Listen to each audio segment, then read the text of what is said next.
And Mary said, My soul glorifies the Lord, and my spirit rejoices in God my Savior.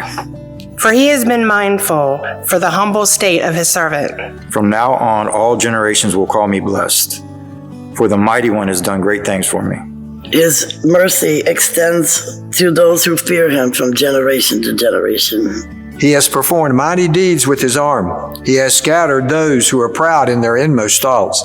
He has brought down rulers from their thrones, but has lifted up the humble. He has filled the hungry with good things, but has sent the rich away empty. He has helped his servant Israel, remembering to be merciful to Abraham and his descendants forever, just as he promised our ancestors. as we hear this song from Mary, I think it's important to consider what's going on in her time and her place. Her homeland has been taken, her people are being oppressed, and she isn't supposed to be pregnant.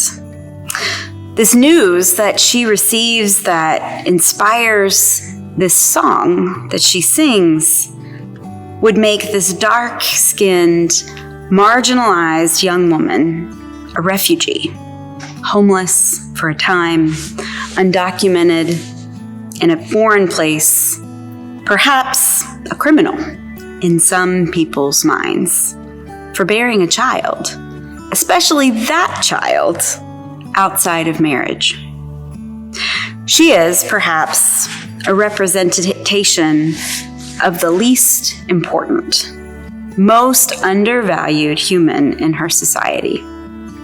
And yet, God chooses her to incubate the long-awaited new kingdom.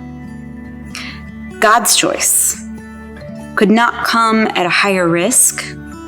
She has no money, no power. Who's even going to believe her?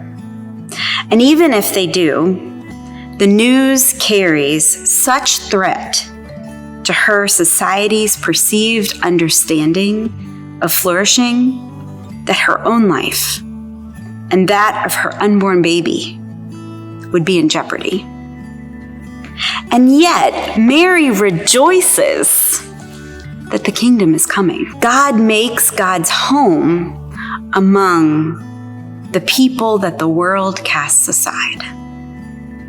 Mary's words are an invitation to recognize the gifts we have been given, to show up undeterred in the face of suffering and struggle, powers and principalities, status or stature.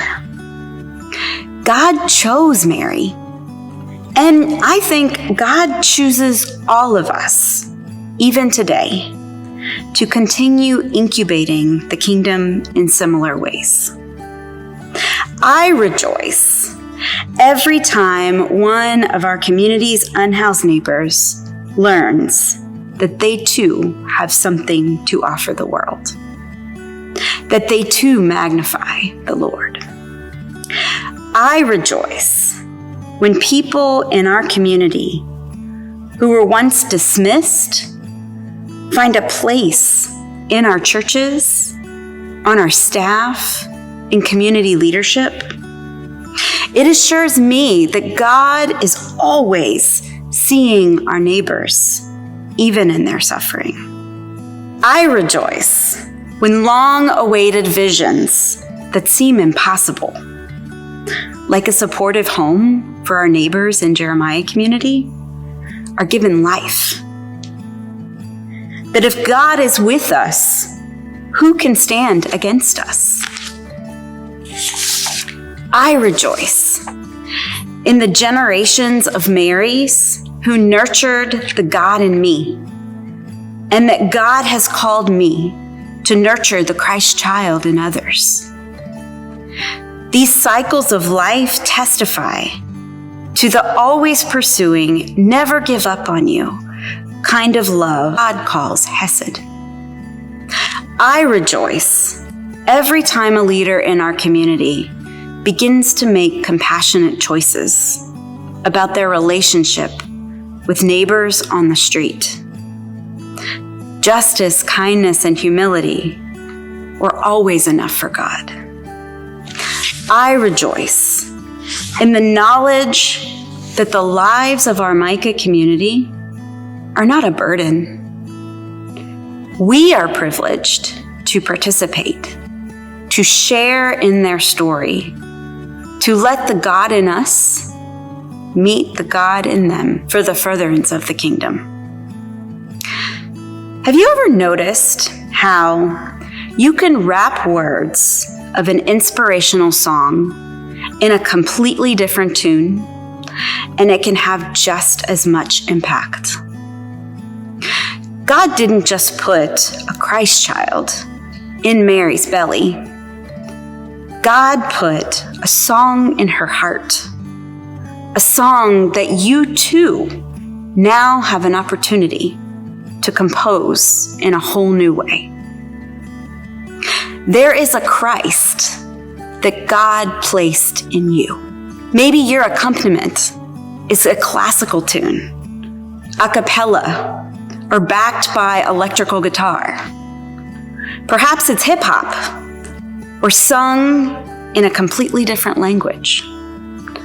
And that's beautiful because the words are still the same. What song will you sing to honor the Christ in you this Christmas? How will the tune you sing testify to the kingdom God is ushering in through you? May the words of Mary remind that what we do with the God in us has the power to change the tune, not just our own, but the world. Merry Christmas.